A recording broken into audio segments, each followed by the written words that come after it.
مردی هست در محله ما میخواهد که به واسطه شپریس از منی خود در رحم زن خود برای باردار شدن به توصیه دکتر اجرا کند. آیا اجازت هست یا نیست؟ داروخانه شفافرما داروهای طبیعی را به شما پیشنهاد میکند. سامیون وان برای شخصانی که خراب هستند و میخواهند وزن گیرند. ام پلوس اپیمدیوم برای با قوت شدن، خوب کردن گردش خون، برای طولانی کردن همخوابگی. ماس پیگمنتو برای کسلی های پسریاز و سفید شوی پوست. بین داکس برای ریزانیدن کرم های معده و روده. مینوکسیدیل برای برآوردن ریش و موی سر. کرم فرینک برای دراز نمودن مهلت همخوابگی. ماسلا خیلبه برای ریزانیدن سنگ‌های گرده و تبابت آن. فات زورب برای کم کردن وزن زیادتی. السلام علیکم دوستان عزیز. آیا شما برای گذشتن از سرحد دشواری میکشید؟ مهلت حجت‌هایتان به آخر رسیده است. پس من برای شما خدمت رسانی شرکت نور محمد را پیشنهاد میکنم. با ماشین‌های نو و زمانوی، با باوری و اعتماد کامل توسط رانندگان مرد و زن شما را از منزل استقامتیتان تا خط سرحد برده برای عبور مرز مساعدت می نمایند. یادآور می شویم که اگر شما از نام شبکه حاجی میرزا مراجعت نمایید برایتان تخفیف ارائه کرده می شود. رقم ها برای تماس جمع 7 926 319 59 61. اشهد ان لا اله الا الله البر الكريم الرؤوف الرحيم واشهد ان محمدا عبده ورسوله وحبيبه وخليله الداعي الى دين قويم صلوات الله وسلامه عليه وعلى سائر النبيين وآل كل سائر الصالحين. السلام عليكم ورحمة الله وبركاته. همه شما را به این روز جمعه، روز سید، روز پرفیض تبریک و تهنیت میگویم. پیش از آنی که همراه شما یک جای دعا کنیم میخواستم یک حدیثی را برای شما در آغاز تحلیل نمایم، بعدا به این سوالهایی که نزد من است برای شما جواب میگردانم. ان عقبة ابن عامر رضي الله عنه قال قلت يا رسول الله من نجات؟ قال امسك عليك لسانك وليسعك بيتك وابك على خطيئتك. رواه الترمذي وقال هذا حديث حسن. عقبه ابن عامر که یکی از همنشین های حبیب خدا بودند، یکی از هم عصرهای دوره رسول اکرم صلی الله علیه و سلم به شمار می رفتند، یکی از کسانی بودند که همیشه پند و نصیحت های رسول اکرم را گوش می کردند و هرچی فرموده این نماینده الله در روی زمین را اجرا می کردند. خوش به حالشان، بهترین امت ها بودند، بهترین شخصیت ها بودند که حتی خداوند هم مدح اونها را در قرآن می کند و دوست داشتن این اطرافیان پیغمبری خدا، صحابه های پیغمبری خدا برای همه ما و شما هم فرض است و هم واجب. گوش می اندازیم حضرت عقبه از حبیب خدا چی پرسیدند. گفتن رسول اکرم صلی الله علیه و سلم را پرسیدم من نجات. و دقت باشید چی سوال عجیبی دادن. و چی جواب خوبی را از حبیب خدا شنیدند. میخواستم که آن جوابی که رسول اکرم صلی الله علیه و سلم به این صحابه خود و این همنشین خود حضرت عقبه جواب گردانیدند، کوشش کنیم که ما و شما هم در حیات خود این جواب پیغمبر خدا را عملی گردانیم. حبیب خدا در این دنیایی که خیلی افلاس است سوال حضرت عقبه بودند. در این دنیایی که اینقدر ظلم، اینقدر بی‌عدلی، اینقدر بی انصافی، اینقدر بی اطاعتی، اینقدر وعده خلافی، زنا، دروغ ما را احاطه کرده است. ای حبیب خدا چی کار کنم که تا که به این عملهای خیلی شنیع و خیلی زیست و خیلی ناخوب آلوده نشوم و نجات از این دنیا یابم و نجات از آخرت یابم؟ سوال دادن از حبیب خدا چیکار کنم؟ برادرای عزیز و گرامی، در اصل در این دنیایی که ما و شما حیات به سر میبریم چه مشکلی هست. خیلی انسان تقوا میکند، پرهیز میکند، احتیاط میکند تا که با این عملهایی که خجالت هم در دنیا دارد و هم در آخرت دارد خودش را نجات دهد. خداوند میفرماید در سوره عنکبوت: و ما هذه الحیات الدنیا الا لهو و لعب و ان الدار الاخرة لهی الحیوان لو كانوا یعلمون. صدق الله العظیم. ای بندگان من، ای فرزند آدم، ای انسان ها، دانید خدا میگوید که این دنیایی که برای شما نصیب گردانیدم، در این دنیایی که شما حیات به سر میبرید، یقین دانید که این دنیا برای شما جای بیهوده هست و یک بازیچه ای هست که شما را به خودش مشغول میگرداند.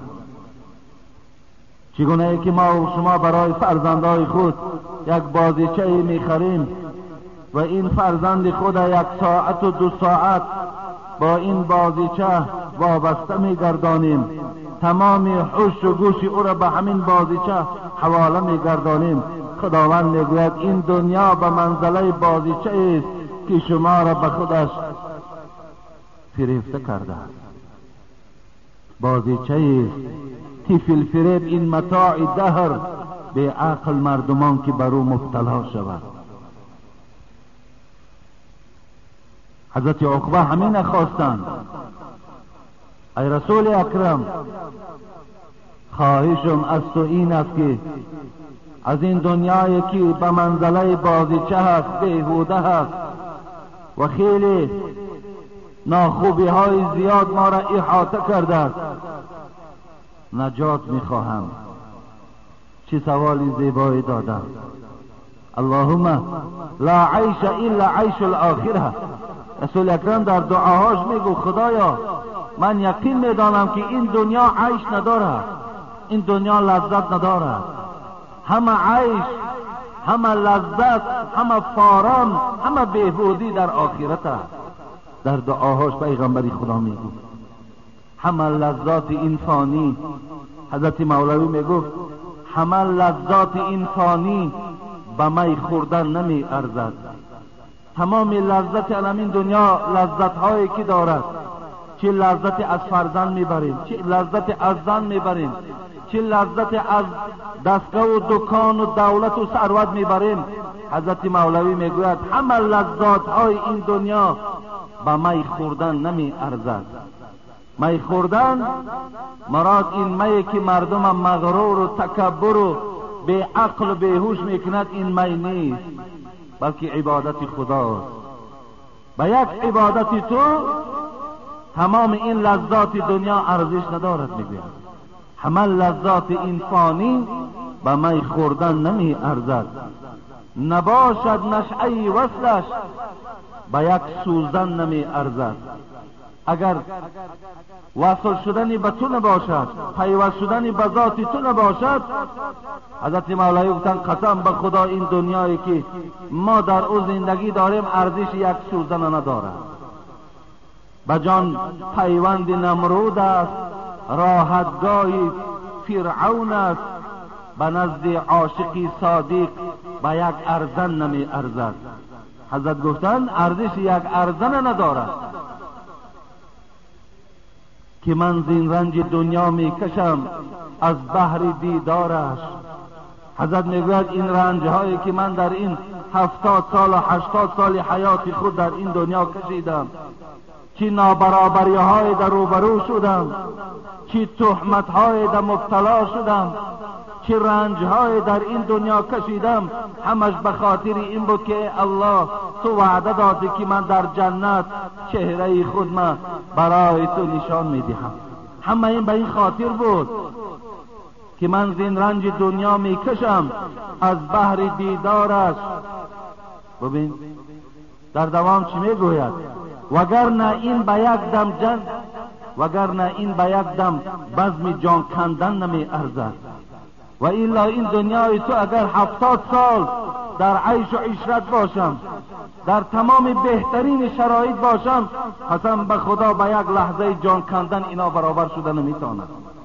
ببین چگونه ما و شما در دنیا اگر 10 سال در بهترین زندگی داشته باشیم، یک روز گرسنه مانیم، میگوییم که چیزی از این دنیا ندیدیم. همچنان اگر 70 سال و 80 سال حیات بینیم، با حضرت عزرائیل به کندن جان وقتی مبتلا میشویم، همه لذات های این دنیا برای ما و شما فراموش میشود. اینه که حضرت میفهمید، گفت حبیبی خدا میخواهم نجات یابم، نجات برای من چی؟ رسول الله چی جواب خوب گفتن برای آن که ای عقبه تو نجات یابی، در این بدبختی های دنیا مبتلا نشوی و در نزد پروردگارت سرفراز گردی. برای تو 3 وظیفه هست برادر عزیز و گرامی. این 3 وظیفه را کدام ما و شما انجام دادیم، یقین دانیم که شما نجات یافتیم. حبیب خدا گو یکم امسک علیک لسانک، دوم ولیسعک بیتک، سوم وابکی علی خطیئتک. ببین یکم حبیب خدا گفتن پیروان قرآن، ای مردم مسلمان، برای نجات یکم این است که زبانت را همیشه محافظت کن، زبانت را همیشه خوش نگه دار، زبان را همیشه در زیر اطاعت خودت نگه دار. نشود که این زبان تو از جمله زبانهای شود که فقط و فقط دلازاری را برای خود پیشه کند. نشود که این زبان تو از جمله زبانهای شود که روز ده اگر دروغ نگویی وقتی تو خوش نشود. نشود از جمله آن زبانهایی که با بهتان و تهمت یک برادر مسلمان مبتلا شود. مقصد زبانت را محافظت کن. زبان را نه در حالت آرامیش نه در حالت غضب کسی را آزاد ندهی. گفت حضرت مولوی زبان را در غضب نیکو نگه دار. همیشه زبانهای ما و شما در حالت غضب، باور کنین چی موی سفید باشیم، چی میانه سال باشیم، چی جوان باشیم، خدا داناست چی زبانهای بد برای ما و شما پیدا می شود. در حالتهای غضب چی دشنامهای قبیح، چی سخنهای ناخوب از زبان ما و شما صادر می شود. حضرت مولوی خدا رحمتش کنه، پدر ما و شما، پیشواهای ما و شما می‌فرمایند زبان را در غضب نیکو نگه دار، زبان نزد غضب‌ها می شود مار. غضب ناگه دلی رنجیده را، کند محزون و مجروح بنده را. عدوی دیوی شیطان در نهانت، بیارد لفظ کفری در زبانت، که آن دم فرق نیک و بد مدانی، مبادا از زبان خود براری. فراموش نکن در حالت غضب شیطان در کمینگاه توست، تو را وسواس میکند که از این زبان هر چیزی که میخواهد از زبان تو برآمدن گیرد، تو را در کفر و در بدبختی روبرو گرداند. یکم چیزی که ما و شما را نجات میداده است، حبیب خدا گفتن زبانتان را محافظت کنید. برادرای عزیز و گرامی، وقتی شما اگر 2 نفر هم که باشین، یک برادری در غایب بودگی هم که تنقید کرده، شما تصور نکنین 2 نفر هستید. الله در قرآن میگوید ما یلفظ من قول الا لدیه رقیب عتید. صدق الله العظیم. یقین دانین که فرشته های برای شما در نزد شما آفریدم که سخنهای شما را گوش می اندازند، سخنهای شما را می نویسند. فراموش نکنید. یکم چیزی که سبب نجات شما می شده است، زبانهاتون همیشه محافظت کنید. برادرای عزیز، باور کنین چقدر شما بی ادب هستین. من شما را نمیگویم، در لفظ کلمه شما جوانها را اکثریت من داخل میکنم، چی در حالت شوخی، چی در حالت غیر شوخی، چی در حالت قهر و غضب. برادرای عزیز، دشنام ندهید. زبانهاتون را به بیهودگویی مشغول نگردانید. در زبانهاتون هر گونه سخنهای ناخوب و ناجا را جای ندهید، زیرا که شما نجات نمی‌یابید اگر زبان شما ناخوب باشد. رسول اکرم صلی الله علیه و سلم وعده می‌دهد من یضمن لی ما بین اللحیین اضمن له الجنه. کسی در دنیا اگر زبانش نگه دارد، قسم به نام خدا که من ضامن که او و جنت میبرم. ببین، من ضامن هستم که این انسان وارد جنت کنم وقتی در دنیا اگر این انسان زبانش خوب نگه دارد. دویم، حبیب خدا گفتند ولیسعک بیتک. عقبه اگر نجات میخواهید، دویم نجات این است که خاندان تا به ترتیب بیار. ببین، خدا شما را 5 فرزند و 6 فرزند و 10 فرزند داده است، اونها را باید تحت نظارتان قرار دهیم. همیشه شما باید که چشم از نظارت اونها نکنید. نگاه کنید که دخترهای شما، فرزندهای شما با کدام عمل مبتلا است. اونا وقتی از خانه بیرون میشوند با کدام عملها چنگ میزنند. باید شما همیشه در این نگهبان باشید. کلکم راعین است. حبیب خدا شما را مسئول میگرداند که شما مسئولیت دارید در پیشگاه خدا از روی فرزندانتان. فرزندان را نگاه کنید. برادرای عزیز و گرامی، میدانم که بعضی ما و شما دلهامان میسوزد، بعضی ما و شما رحم داریم، انصاف داریم، بعضی ما و شما مثال آب چشمی دخترمان و بچه‌مان نریزد گفته بر هر چیزی که میخواهد رخصت میدهیم، عاقبت ما و شما بعد در گریه میشویم که فایده ندارد. بسیار با احتیاط باشید. کوشش کنید که فرزندای شما در خاندان همگیش خدا را عبادت کنند. همگیش، چی نبیره تو باشد، چی کلیم تو باشد، چی بچه و دختری تو باشد، همش صاحب نماز باشد. همه دخترهای شما صاحب چادر اسلامی باشد. همه فرزندای شما از راههای بد باید که راه رو نباشد. این دویم نجات شما همین است که فرزندا را به نظارت نگذارید. نگوید که خیلی توکلش به خدا. نه، توکلش به خدا نیست. تا وقتی که بالای اونها هستی، تو جوابگر در پیشگاه خدا هستی. کوشش کن که از پس تو فرزندای خوب باقی ماند. کوشش کن که بعد از سر تو فرزند تو، چی دختر و چی بچه تو به آدابی که کرد، اگر چی در قبرم که باشی بر او میگویم بر پدرت لعنت میگویم. کوشش کن که فرزند تو را کسی لعنت نگوید تا که آزار تو چی در قبر و چی در دنیا. کوشش کن که همیشه بر فرزند تو گویم بر پدرت 1000 رحمت برای این فرزندی که تربیه کرده است. اما این جمله ها را شما کوشش کننده باشید. سوام حضرت گفتند وابکی علی خطیئتک، سیوم چیزی که عقبت را نجات میدهد این است که یک زمانی که تو جهالت گذرانیدی، یک زمانی که تو خدا و پیغمبر نمیشناختی، یک زمانی که تو گناه میکردی پروای نداشتی، برای اون دوره ها گریه کن. برای اون حیات های بیهوده و بی‌معنی که تو گذرانیدی برای اونها خنده نکن، برای اونها گریه کن که خداوندا چرا مرا در جوانیم هدایت نکردی، چرا بر وقت ذات خودت را بر من شناس نکردی. برای اون زمانها تو غمگین باش. از پروردگار مسئلت دارم. خداوندا دعا میکنیم همگی با این قوم در این روز سید زبانهای ما را خدایا از زبانی جمله آن زبانهای گردان که همیشه حمد و ستایش تو را میکرده باشد، زبانهای ذکر کننده باشد.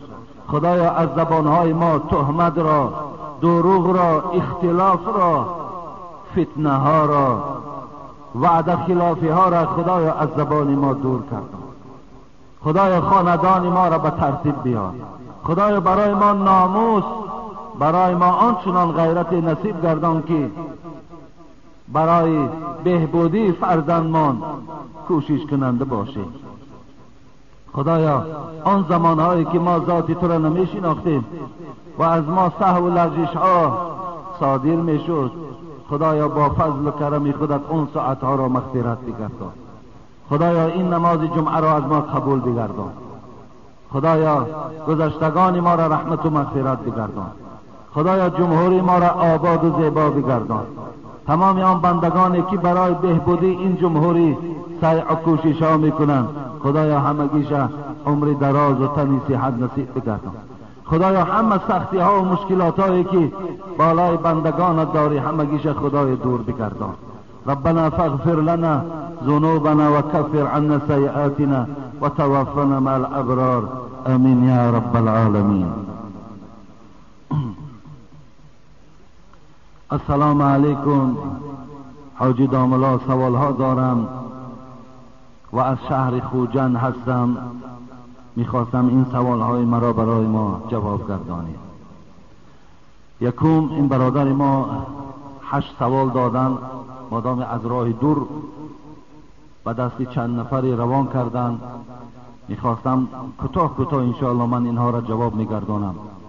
مردی هست در محله ما میخواهد که به واسطه شپریس از منی خود در رحم زن خود برای باردار شدن به توصیه دکتر اجرا کند. آیا اجازت هست یا نیست؟ مثلا چگونه ای که گاوها را باردار میکنند، ما و شما نزد طبیب های حیوان ها می رویم، همون سپرمای گویم که از همون گاوهای دیگر یعنی بقه های دیگر را میگیرند و در رحم این ماده گاو جای میکنند به خاطری که این ماده گاو باردار شود. اینم اگرچنده که این مسئله برادر عزیز در کتاب های فقه سابقه یافت نمی شود، لیکن فقه معاصر، فقه امروزه اینها را اجازت دادن که اگر مرد وقتی که در زمان خانه‌داری خود یگان سبب هست که خداوند همون آب او را در رحم همون زن جای نمی کند، اگر دکتر همون آب گرفته و در رحم همون زن جای کند درست است. مقصد از آب خود این مرده که بین زن و بین مرد اگر نکاح حلال باشد. مثلا امروز در دنیای غرب شما میدانید که بعضی زنهای هستند که به شوهر میخواهند که از دیگر مردهای بیگانه گرفته در رحم خود جای کنند صاحب یک بچه یا دختر شود. این زنا هست. مقصد از مردی بیگانه را گرفته و در رحم زن اگر جای کردن این زنا می شود. لیکن از شوهر حلالی خدا که اینجا سبب ها داشته است، شاید یکان بیماری هست، اگر گرفته و در زنی خود همون مرد جای کنند این باقی ندارد. درست است. خب دوم سوال، برای چی حضرت عیسی را مسیح میگویند؟ عیسی مسیح برای چی از سبب در چیز میگویند؟ اینجا یک چیز است برادرای عزیز که ما و شما میدانیم حضرت عیسی را هم مسیح میگوید، عیسی مسیح. راستی بار کلمه های عرب بسیار معناهای زیاد دارد. خود یک مسیح را من وقتی که در لغت دیدم یک پاره نقره و طلا را مسیح می گفتند. انسانی که بسیار با زن خود خانه‌داری هم که کند وی هم مسیح می گفتند. یا شخصی که یک چشم دارد وی هم مسیح می گفتند. یا گویم که شخصی که نفس تأثیر کننده دارد وی هم مسیح می گفتند. به این خاطر این عیسی مسیحی که در راست حضرت عیسی علیه السلام آمده است، این به خاطر نفس زنده کننده داشت. یعنی خداوند معجزه حضرت عیسی همین بود که با اذن پروردگار مرده را زنده میکرد. به این خاطر این لقب عیسی مسیح را بر اون نصیب گردانیدم. حتی من در حدیث ها هم خوانده بودم که رسول اکرم صلی الله علیه وسلم در دعاش میگفت اللهم انی اعوذ بک من عذاب جهنم و اعوذ بک من عذاب القبر و اعوذ بک من فتنة المحیاء والممات و اعوذ بک من فتنة المسیح الدجال. ببین در راست دجال هم مسیح را استفاده میبرند. خداوند پناه طلب میکنم از عذاب جهنم، خدایا پناه طلب میکنم از عذاب قبر، پناه طلب میکنم از فتنه های چی در حال حیات چی در حالت قبر مردن و سوی تو پناه طلب میکنم و از فتنه های دجال مسیح و سوی تو پناه طلب میکنم. اینجا در راست دجال مسیحی که استفاده شده است، هم دجال یک چشمه است. من برای شما قصه های دجال گفتگی هستم که پیغمبر خدا گفت هیچ پیغمبر برای قومش اینقدر خبر از دجال نداده است که من برای شما خبر دادم که وی یک چشمه است. این مسیحی که در راست دجال آمده است، یک چشمگی او ifade میکند. دویم نفس زنده کننده دارد. دجال هم نفس زنده کننده دارد. خب سوم، آیا زن در ضرورت میتواند گوسفند را ذبح کند؟ علل خصوص زنهای بایهایی که قربانی میکنند. مقصد زنی هست که مالش به قربانی رسید، به زکات رسیده است، به ذمه او قربانی کردن واجب می شود. آیا همین زن می تواند که خودش قربانی کند؟ اصلا سنت همین است که آدمی که قربانی می کند باید خودش قربانی کند. مقصد یگان قصاب نه آرد، قصاب در زمانی بیارد که خودش قدرتی ذبح کردن نداشته باشد. از این خاطر زن در ضرورت و غیر ضرورت ذبح کردن درست است. برای زن هیچ مانعی ندارد که زن گوسفند ذبح نکند یا گاو ذبح نکند یا مرغ ذبح نکند. درست است برای زنها به ضرورت. مثلا شما اگر در خانه زنهاتون سفارش دهید که چی ذبح گوسفند کند، چی ذبح بز کند، چی ذبح مرغ کند، با کنار یگان گناهکاری هم ندارد. اون بعضی سفسطه هایی که در مردم ما و شما هست که زن باید که در حالت ذبح مثال چی عمل ها را کند و چی نکند و بعد ذبح کند، اینا همش دروغ هستند. مرد در حالت ذبح مثل مرد است، با که ندارد ذبح کردن گیرد گناهکار نمی شود. چهارم، یک نفر را مجبور کردن که در کاغذ نویسد که زنم 3 طلاق. آیا زن طلاق شد یا نشد؟ خب یک نفر را مجبور کردن که بگیر قلم بگیر در همین ورق بنویس که زنم 3 طلاق. همیشه زنش 3 طلاق می شود یا نمی شود؟ نه، طلاق نمی شود. اگر وقتی وای میگوید که می نویسد 3 طلاق، به لفظش نگوید طلاق نمی شود. اگر به لفظش گوید که زنم 3 طلاق بعد نویسد، زنش 3 طلاق می شود. لیکن به لفظ نگوید، به زبان نگوید و فقط به قلم نویسد، زنش طلاق نمی شود.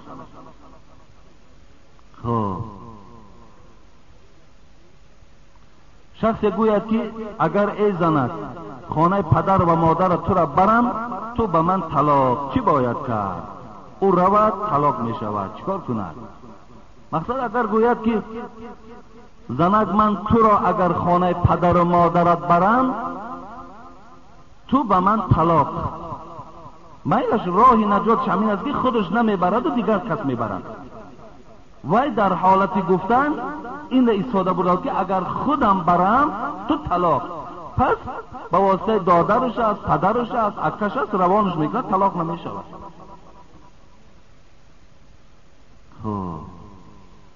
ششم، زن میتواند که برای دعوت به محله رود. مثلا ما دعوت میریم، هر جایی که دعوت ما میکنن، چی هر گونه معرکه هایی که هست، مثال میریم در اونجا مردم دعوت میکنیم به خدا پرستی و خدا ترسی، آیا زنها میتوانند که همین خیلی دعوت ها روان میگوید؟ بله میتوانند، فقط مسافه سفر نباشه میتوانند که رفته دعوت کنند. مثلا زنها در دوره های رسول اکرم صلی الله علیه و سلم در نمازها می آمدن اشتراک میکردند. در روایت ها میگوید که حضرت عمر من ساختند به خاطری که زمان کمی فساد شده بود. خب بر روایت حضرت عایشه، لیکن اگر این زمان ما را هم عایشه مادرمان اگر حیات میشد، هر آینه اجازت میداد که زنها رفته در بین زنها از خدا و از پیغمبر او صحبت کنند. زیرا امروز همه ما و شما میدانیم که زنها از خدا دور شدن. اکثریتش، خیلی زنهای با توفیق خدا ترس هست، لیکن اکثریت اونا از خدا دور شدن، با عبادت خدا نزدیک نمی شوند، گوییم که احکام و ارکان خدا را نمی دانند و هیچ شرایطی نیست که برای اونها موعظه کرده شود. مقصد در مسجدها اونها را اجازت نیست آمدن. و این خاطر اگر زنهای دعوتگر باشند و رفته محله به محله یا خانه به خانه اونها را دعوت کنند، انشاءالله درست است و ثواب خیلی کلان میگیرند. اگر کلاه از سر افتد وقتی نماز چی باید کرد؟ مثلا در مسئله میاد که تاقیه که بالای سر داریم در حالت نماز اگر از سرمان افتد، با یک دست اگر علاجش باشد در سرمان میگذاریم، اگر با دو دست علاجش باشد نمیگذاریم، همون سر لیچ خواندن میگیریم. هشتم سوال، آیا حج اکبر میگویند یگان اساس دارد یا ندارد؟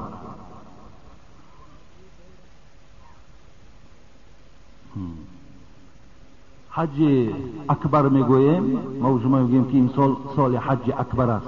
همین اساس ندارد برادر عزیز، از روی کتاب ها اساس ندارد. به چی اساس ندارد؟ مثلا سوره توبه، در سوره توبه حج اکبر آمدگی، حج اکبر. لیکن خدا رحمت کنه حضرت عبدالله ابن عمر، حضرت زبیر، حضرت عباس، همه اینا به این رفتن که این حج اکبری که خدا در سوره توبه گفته است این روز عرفه هست، اما روز 9 ذوالحجه را در نظر دارد. و ابن کثیر رحمت الله علیه که تفسیرش مشهور در روی دنیاست میگه این حج اکبری که در سوره توبه آمده است این روز 10 ذوالحجه روز ذبح در نظر دارد. به این خاطر اکنون همون گویم عقیده عوام الناس، مردم عوام، وقتی که پیغمبر خدا سالی که حج رفتن روز جمعه در عرفه آمده بود، به این خاطر گفتن هر سالی که عرفه در روز جمعه آید حج اکبر است، لیکن اساس ندارد، این هیچ معنی ندارد.